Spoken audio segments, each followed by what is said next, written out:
Hello guys, শুভ মকর সংক্রান্তি সবাইকে। আজ সকালবেলা উঠে দেখছি ভীষণ কুয়াশা, চারিদিকটা ঠান্ডাও পেস পড়েছে। তো কিছু করার নেই, আমাকে বাসি ভাত তো সারতেই হবে, কারণ মা ছিল না। সেই জন্য আমি আমাদের ঠাকুরের কাছে লাতা দিয়ে দিলাম, আর দিয়ে দিলাম উনুনের লাতা, আর বিছানাপত্র ঠিকঠাক করে ঝাড় টাড় দিয়ে নিলাম।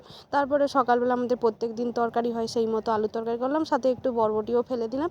আর তরকারিটা খেতে দারুণ লেগেছিলো। তারপর রোদে বসে মুড়ি খেয়ে নিলাম। তারপরে দুপুরে রান্না করার ব্যবস্থাটা করতে হলো, কারণ মাও ছিল না বললাম যে। তো সেই জন্য কপির তরকারি করলাম আর ডাল করলাম, দিয়ে তারপরে খাওয়া দাওয়া করার পর সন্ধেবেলা সন্ধে দিলাম। সন্ধে দেওয়ার পরে আমার একটা দাদু বাড়িতে ফুল গাঁথতে যেতে হয় প্রত্যেক দিন, তো সেখানে ফুল গাঁথতে চলে গেলাম। তারপর ফুল টুল গাঁথা হয়ে যাওয়ার পরে বাড়ি এসে একটু রুটি বানিয়ে নিলাম। আর রুটি বানানোর পরে ওখানে আসার সময় দাদু বলেছিল যে তোমরা আর কিছু বানিও না, আমরা পিঠে দিয়ে যাবো। তো ওনারা আবার পিঠে দিয়ে গেল। তো পিঠে খেয়ে নিলাম, কারণ আমাদের বাড়িতে পিঠে হয়নি, আর পিঠেটা খেতেও দারুণ হয়েছিল। কিন্তু তো আজকে রাত্রের দিনেটা এই দিয়েই শেষ করলাম। তো আজকের জন্য পর্যন্ত, টাটা সবাইকে।